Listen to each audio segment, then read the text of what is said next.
stop?" This time, the worker halted, remaining for a second or two with his back to the street, to Ralph's car, with a stillness that struck Ralph as a little sinister. Then he turned and approached, lump hammer in hand. His face was smeared with dirt, his expression casually defiant. "Can I ask who hired you to knock down this wall?" Ralph said. "You can ask what you like, mate."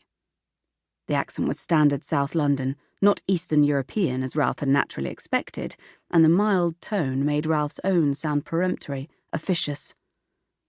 "Was it the council? Because they've got no right to demolish it.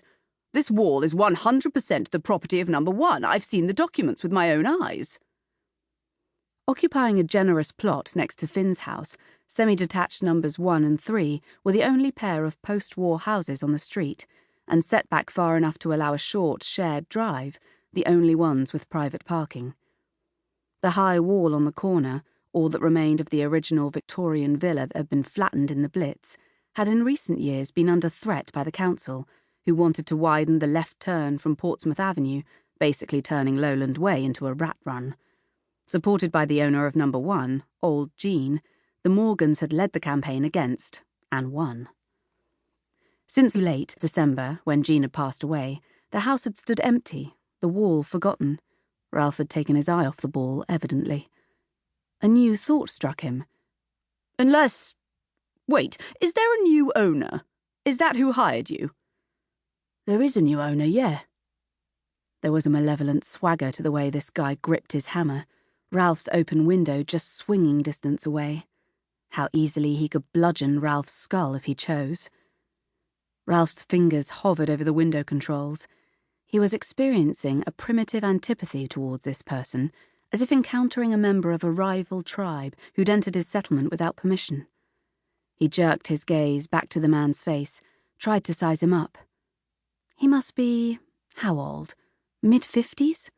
He had a large bald patch, pink from sun or exertion, and deep facial lines, mortared with dirt, older than Ralph, certainly.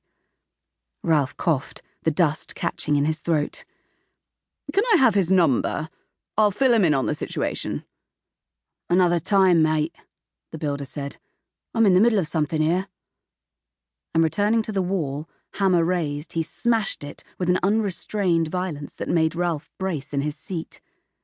Plucking lines from his anger management toolkit, breathe out more than in, repeat to yourself you are perceiving a threat that may not be there. He sealed the window shut and reversed down Lowland Way and into the first available space, all the way back at number 19. He was normally very skilled at parallel parking, but this evening it was necessary to make several adjustments before he finally turned off the ignition.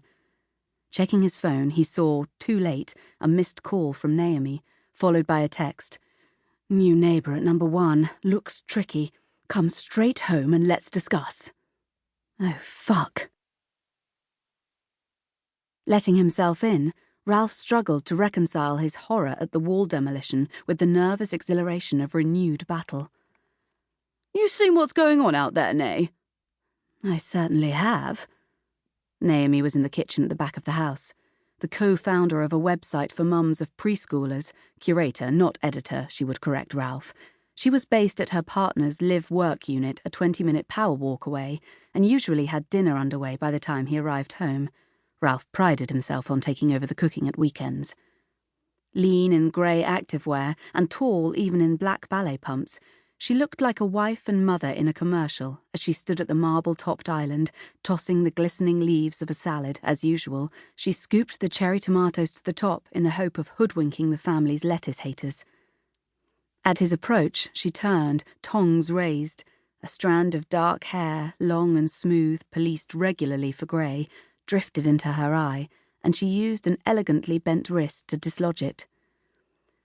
"I'm as appalled as you are, darling, believe me, but it's too late to save the wall, so there's no point getting into a row with the new owner tonight. I thought we'd go and introduce ourselves to him in the morning when the dust settled, literally. Find out his plans, stop him from doing anything else crazy." As if by his master's voice, Ralph was soothed. There was a lifetime of confidence in Naomi's well-formed vowels, the conviction that she would not just meet your expectations, but blow them out of the water.